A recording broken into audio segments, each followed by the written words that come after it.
আসসালামু আলাইকুম বন্ধুরা, আশা করি সকলেই ভালো আছো। আমি তোমাদেরকে আজকে 6 পার্টের পেটিকোট কাটিং এবং সেলাই দেখাবো খুব সহজ নিয়মে। তোমরা ভিডিওটি না টেনে প্রথম থেকে শেষ পর্যন্ত দেখতে থাকো। দেখো, খুব সহজেই যারা কাজ না পারে, যারা সেলাইয়ের নতুন, তারাও কিন্তু খুব সহজেই এই পেটিকোট বা সায়া খুব সহজ নিয়মে কাটিং এবং সেলাই করতে পারে। তো প্রথমে আমরা পেটিকোটের যে কোমরের পট্টিটা আছে সেই পট্টিটাকে কেটে নিব। তো এই কোমরের পট্টিটাকে আমি 6 ইঞ্চি মাপ দিয়ে নিয়ে দুই পার্টে কেটে নিব। যেহেতু বডি কোমরের মাপ হলো 47 ইঞ্চি, সেই জন্য আমার বেশি পরিমাণে কাপড় নেওয়া লাগতেছে। কোমরের মাপ অনুযায়ী এখানে কাপড় নিতে হবে। তো কোমরের মাপ থেকে 3 থেকে 4 ইঞ্চি পরিমাণ একটু বাড়তি নিতে হবে। এখানে কোমরের মাপ আমার কাস্টমারের 47 ইঞ্চি। তো এখানে 47 ইঞ্চি কোমরের জন্য আমি এখানে দুই পাটে 6 ইঞ্চি করে কাপড় কেটে নিয়েছি। তো এখানে 16.5 ইঞ্চি আছে, 16.5 দোকানো 33 ইঞ্চি। আর আরেক পাট থেকে আমি অর্ধেক পাট কেটে নিচ্ছি, আর অর্ধেক পাটটা আমার ফিতার জন্য রেখে দিলাম। তো এবার আমি কাপড়টাকে ভালো করে খুলে দুই ভাঁজ করে 4 পার্ট করে নেব। প্রথমে লম্বায় একটি ভাঁজ দিয়ে নিব, তারপরে চওড়ার দিকে একটি ভাঁজ দিয়ে টোটাল 4 পার্ট করে নিলাম। তো এখানে এবার আমরা লম্বার মাপ দিয়ে নিব। তো লম্বার মাপ আমার কাস্টমারের টোটাল 35 ইঞ্চি। তো আমি প্রথমে যে 6 ইঞ্চি পট্টির জন্য কেটেছি, এখানে 3 ইঞ্চি আমাদের টিকবে এবং নিচে আরও 32 ইঞ্চি, সাথে 1 ইঞ্চি সেলাই মার্জিনের জন্য রাখতে হবে। আপনারা চাইলে 1.5 ইঞ্চিও রাখতে পারেন। তো আমার টোটাল যে লম্বার মাপ, সেই লম্বার মাপ 34 ইঞ্চি আছে, তাই আমি এক্সট্রা কাপড় আর কাটিনি। এবার আমি এক্সট্রা যেই বাঁকা তেরা কাপড় আছে সেটি কেটে সোজা করে নিলাম। এবার কোমরের মাপ আমাদের 47 ইঞ্চি। আমরা 47 ইঞ্চিকে 8 ভাগ করে যা আসে তার সঙ্গে হাফ ইঞ্চি এক্সট্রা নিয়ে নিব। তো আমার এখানে 6.5 ইঞ্চি আসছে। আমরা ওপরের একটা কর্নার থেকে 6.5 ইঞ্চিতে একটা মার্ক করব এবং নিচের অপোজিট কর্নার থেকে 6.5 ইঞ্চিতে একটা মার্ক করব। এবার দুইটা মার্ক একসঙ্গে ধরলে আমাদের মাঝখানের ভাঁজটা হয়ে যাবে। তা দেখতেই পাচ্ছেন আমি কিভাবে ভাঁজটা দিলাম। এবার হাতের সাহায্যে একটু চাপ দিলে এই মাঝ বরাবর সোজা একটা লম্বা দাগ হয়ে যাবে।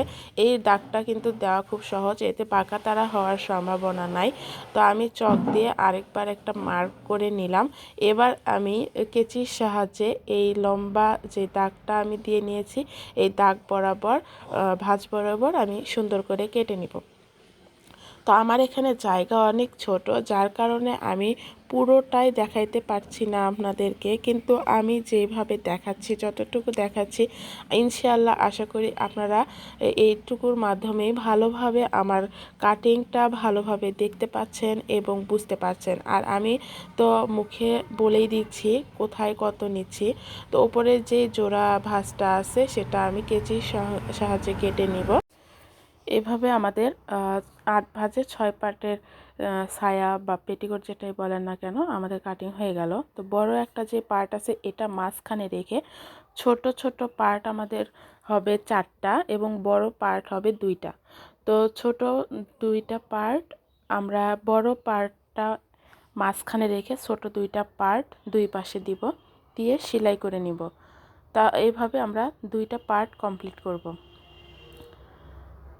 তো চলুন এবার আমরা সেলাইয়ে চলে যাচ্ছি। তো এখানে আমাদের মোট কিন্তু কোমরের যে মাপটা সেটা কিন্তু 8 ভাগে হবে, কিন্তু পার্ট হবে 6টা। তো প্রথমে সেলাইয়ের জন্য আমরা প্রথমে যে কোমরের পটিটা আছে এই পটিটাকে সেলাই করে নিব। তো কোমরের পটিটাকে এভাবে জোড়া দিয়ে নিব আগে। তো প্রতিটা সেলাই আমি ডাবল করে নিব। আপনারা মাঝে মধ্যে আমি একটা করে সেলাই দেখাবো, কিন্তু আপনারা ডাবল করে সেলাই করে নেবেন। তো এটা আমি জাস্ট জোড়া দিয়ে সাইড করে রেখে দিলাম। এবার আমাদের যে মেইন পার্টগুলো 6 পার্টটা এটা সেলাই করে নেব। তো আমি প্রথমেই বলে দিছি বড় পার্টটা মাঝখানে রেখে ছোট 2টা পার্ট দুই পাশে দিয়ে আমরা সেলাই দিয়ে নেব। তো এভাবে আমরা ভালো করে বসিয়ে সেলাই দিয়ে নিব। সুন্দর করে বসিয়ে আমরা সেলাই দিয়ে নেব। প্রতিটা সেলাই আপনারা 2 বার করে দেবেন। আমি আবারও বলে দিচ্ছি, প্রতিটা সেলাই 2 বার করে দেবেন, দিয়ে ভালো করে সেলাই করে নেবেন।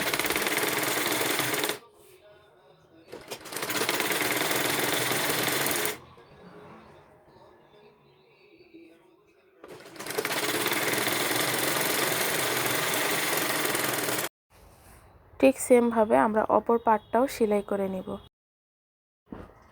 তবে হ্যাঁ, সেলাইয়ের ক্ষেত্রে উল্টো সোজা দিকটা খেয়াল রাখবেন অবশ্যই, কারণ উল্টো সোজা দিকটা খেয়াল রাখলে কিন্তু বারবার খুলতে হবে। তো যারা বিগিনার আছেন তারা এই বিষয়টা বিশেষ করে বেশি ভালো করে খেয়াল রাখবেন। তো দেখুন, আমি অপর পার্টটাও সুন্দরভাবে বসিয়ে সেলাই করে নিচ্ছি।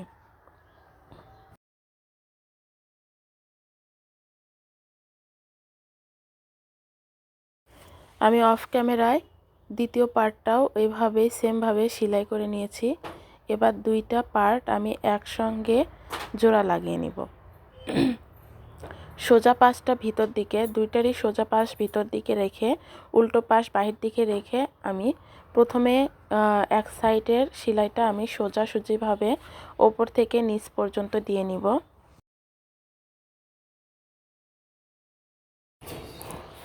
আমি আপনাদের বোঝানোর সুবিধার্থে আরও একবার ডাবল সেলাই দিয়ে নিচ্ছি। এভাবে প্রতিটা সেলাই কিন্তু আপনারা ডাবল করে নেবেন।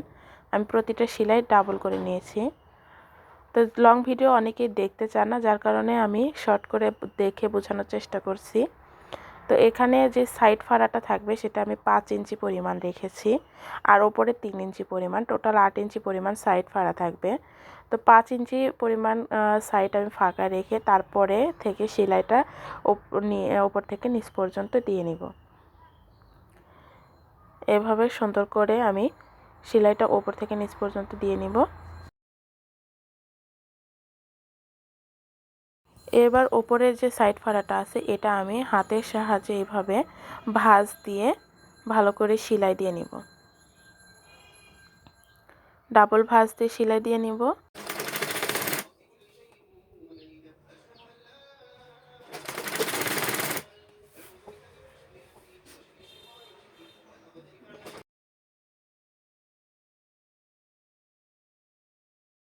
এবার অপর সাইডটাও আমি সেমভাবে ডাবল ভাঁজ দিয়ে হাতের সাহায্যে আগে ভাঁজ দিয়ে নিয়ে তারপরে সেলাই দিয়ে নিব।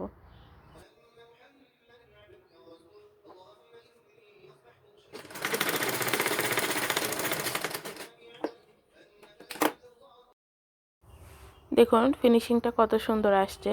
তো এইভাবে সাইড পাড়াটা সেলাই দেওয়ানোর পরে এবার আমরা পটিটা লাগাবো। তো পটিটা লাগানোর সময় আমি সাইডে আগে ডাবল ভাঁজ দিয়ে পটিটার সাইড সেলাই দিয়ে নিব। 2 পাশেই কিন্তু এইভাবে আমি সেলাই দিয়ে নিব।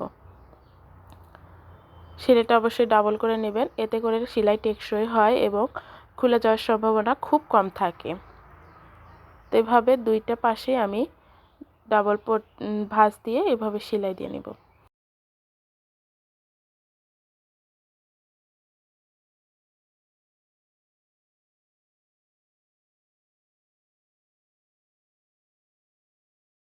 অনেকেই এই কোমরের যে পটিটা আছে এই পটিটা লাগানোর সময় কুঁচকে যায় বা বাঁকা হয়ে যায়, সেলাই মেলে না। তো তারা আমার সেলাইটা একটু ভালো করে লক্ষ্য করে দেখবেন, তাহলেই বুঝতে পারবেন। আর এই পটিটা আমি কিন্তু লাগাচ্ছি সোজা পাশটা বাহির দিকে রাখবো এবং উল্টো পাশটা ভিতর দিকে রাখবো।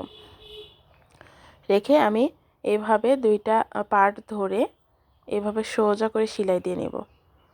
কাপড় টানা যাবে না বেশি, যখনই কাপড় টানতে যাবেন তখনই সেলাইটা আমাদের এরকম হয়ে যাবে, সেলাইটা বাঁকা হয়ে যাবে, না হলে কাপড় ছোট বড় হয়ে যাবে। তো আমি কোনাটা একটু কেটে নিলাম যেন পরের সেলাইটা দেওয়ার সময় কোনাটা দেখা না যায়। এবার আমরা এই পটিটা সামনের দিকে নিয়ে এসে নিচের যেই জোড়াটা আছে এই জোড়ার ওপর দিয়ে আমি সেলাইটা দিব। তো এইভাবে প্রথমে সেলাই সিকিউর করে নিব, তারপরে এইভাবে ভাঁজ দিয়ে দিয়ে আমি সেলাই দিয়ে নিব। কাপড় কিন্তু আমি আবারও বলছি, কাপড় বেশি টানা যাবে না, এইভাবে হালকার উপর ধরে সেলাইটা করে দিতে হবে। হালকা এক ভাঁজ দিয়ে সেলাইটা আমি ওই জোড়ার ওপর বসিয়ে সেলাই দিয়ে নিব। এতে করে কাপড়ের ফিনিশিংটা ভালো আসবে, সেলাইয়ের ফিনিশিং ভালো আসবে এবং কাপড়টা বাঁকা তেরা হবে না বা ছোট বড় হবে না। তো এইভাবে সুন্দর করে দেখুন আমার সেলাইটা একদম সোজা হয়েছে এবং কোনো কম বেশি হয় নাই, একদম সোজা হয়েছে। তো এবার আমি আরেকটা চাপ সেলাই এর ওপর দিয়ে নিব, একটু চওড়া করে দিয়ে নিব, এতে করে পেটিকোটটা দেখতে বেশি সুন্দর দেখায়।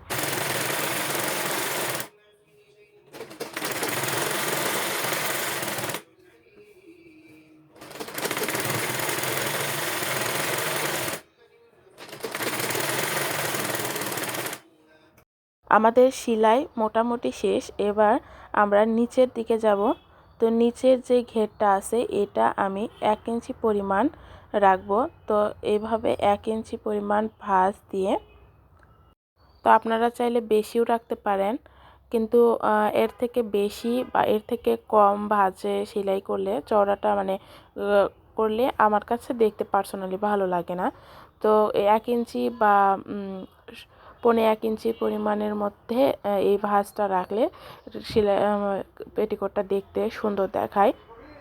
তো আমি এখানে 1 ইঞ্চি পরিমাণ কাপড় রেখে এইভাবে ভাঁজ দিয়ে দিয়ে সেলাই করে নিচ্ছি।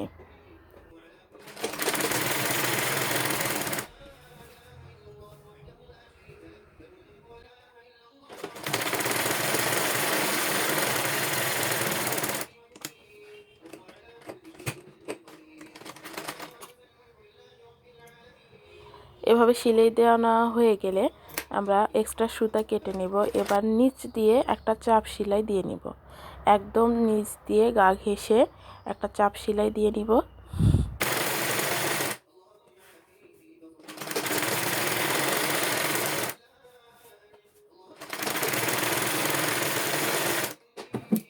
আমাদের মোটামুটি সেলাই শেষ। এবার জাস্ট আমরা ফিতার কাজটা করে নেব। তো ফিতার জন্য যে কাপড়টা রেখেছিলাম এটা আমি 4 ভাগ করে কেটে নিয়েছি। এবার আমি প্রতিটা ভাগ এভাবে জোড়া দিয়ে নিয়ে এবার আমরা ফিতা তৈরি করব। তো এইভাবে আমি হাতের সাহায্যে দেখুন মাঝখানে প্রথমে একটা ভাঁজ দিয়ে নিয়ে 2 সাইড থেকে আবার ভিতর দিকে ভাঁজ দিয়ে নিয়ে আমরা এইভাবে সেলাইটা দিয়ে নিব। এইভাবে ফিতা বানানো কিন্তু খুব সহজ। আপনারা জাস্ট দেখেন আমি কিভাবে ভাঁজটা দিচ্ছি আর কিভাবে সেলাইটা করছি।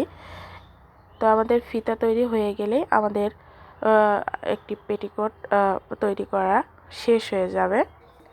তো দেখুন এবার আমরা একটা পিনের সাহায্যে এই পটির ভিতর দিয়ে আমরা ফিতাটা পার করে নিলে আমাদের পেটিকোট মোটামুটি রেডি।